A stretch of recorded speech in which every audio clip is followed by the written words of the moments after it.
Alistair Carmichael. Thank you, Mr Causey. I'm mindful of the fact that we have spent a considerable amount of time in this string, so I will not detain the House long at this stage. I think we've had a very good debate here today. In fact, we've had two very good debates. In relation to the first of these, I would say to the Secretary of State that there is, on this side of the House, amongst the three parties represented, a broad measure of consensus that the bill is capable of improvement, and I will hold him to his word when he says that he will take it away and look at it. And I would remind him, of course, that while he might win a majority quite easily in this House, this bill will also be scrutinised in the other place. So I would urge on him further consideration and suggest to him that, in fact, that the proposals that are brought forward by myself and others tonight, which I'm not intending to press to a vote, but others who choose to do so will have my support, are reasonable. And can I also say to him, though, that I was very disappointed in his response in relation to the Constitutional Convention. Ultimately, if we are to continue with this union, then a federal structure is inevitable. And that is something that's going to have to be grasped sooner or later, and the way in which that will be done is through the calling of a constitutional convention. Mr Causey, there's not been the same level of consensus, I think, in relation to the other debate that we've had here today, which was that in relation to the proposals for full fiscal autonomy.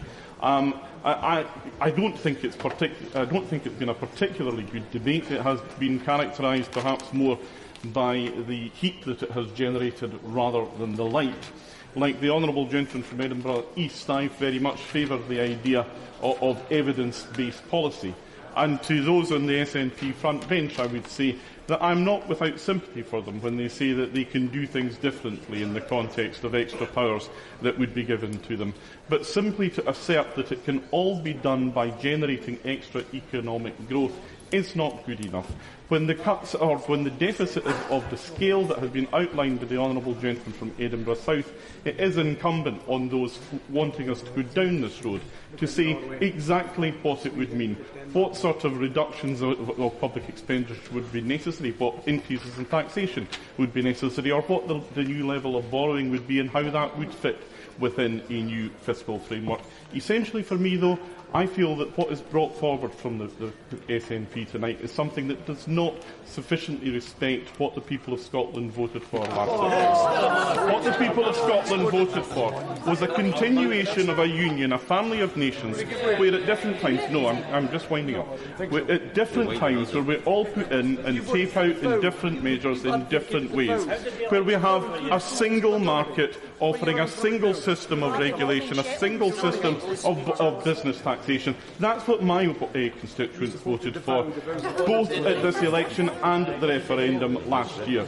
And it's for that reason that I will certainly not be with the Scottish Nationalists, or indeed with the English Nationalists on the Conservative backbenches, if they are minded to press their proposals to a vote. Mr Carmichael, are you withdrawing 16? Seek the leave of the House to withdraw amendments. Is it your pleasure that Amendment 16 be withdrawn? Amendment withdrawn. Then we go on to